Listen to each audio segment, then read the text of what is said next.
And the type of woodworking that I like to do is all joinery. I don't use any screws or nails or metal fasteners. It's all interlocking joinery. Are you kidding? No. You don't use screws? No. Wow. Okay. How does that work? You just have like a hammer and it's like a Lincoln Logs. Yeah. You're right. Yeah. So if you can imagine, every joint is basically a version of what's called a mortise and a tenon. A tenon would be a male end, and a mortise would be a female end. And when you join the two together, they become one solid joint. Now, there are ways to wedge them together so that they don't pull back apart. There's ways to peg them together so that they don't pull apart. There's different ways to manipulate the wood in a way that uses its own grain orientation to lock them into one solid piece. It's like a whole philosophy, like a whole Japanese philosophy of joinery, of joining wood together instead of forcing them together, right? It almost seems more sturdy to make two wood pieces become one.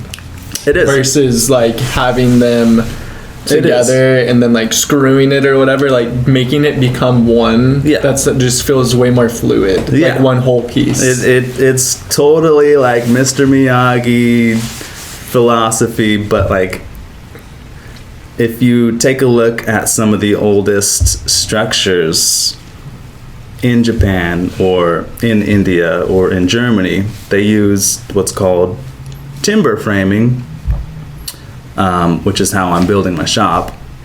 But some of these temples and some of these structures have been erected for over 1,200 years, and not a single nail or screw was used, or glue. Glue didn't even exist. It's all interlocking joinery, and through the many centuries that it has survived, it is taken in moisture, it has expelled moisture, it is living and breathing, and it's all one unit. It's just each other. As opposed to,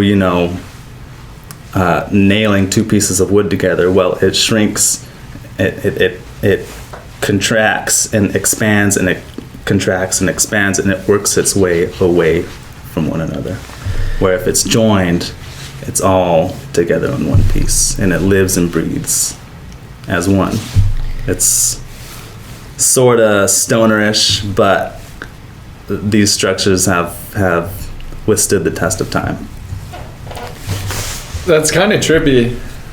Like, yeah, I mean, you're doing stuff to my brain right now that I was not expecting. What do you mean? I thought you were just like, I thought you had a big ass fucking electric screwdriver, a drill. I thought you were drilling things together. I thought you were pasting glue and doing this and using clamps and using nails and just beating the shit out of this wood. Like, you're doing something completely different. You're so chill about it, dude. You're like, dude, like, this wood, it has a life. It has cells in it, right? Isn't wood technically alive? It's a bunch of little cells, that hold moisture or hold oxygen. So when you throw a log into the fire, right? Mm-hmm. You know how it pops every once in a while, pop, pop. Yeah. That's actually trapped water vapor. Damn. And it's almost like, it's almost like a pressure cooker. It's heating up that moisture inside these cells in the wood, and as soon as the wood gets weak enough, it pops. And so it is living and breathing and still taking in moisture.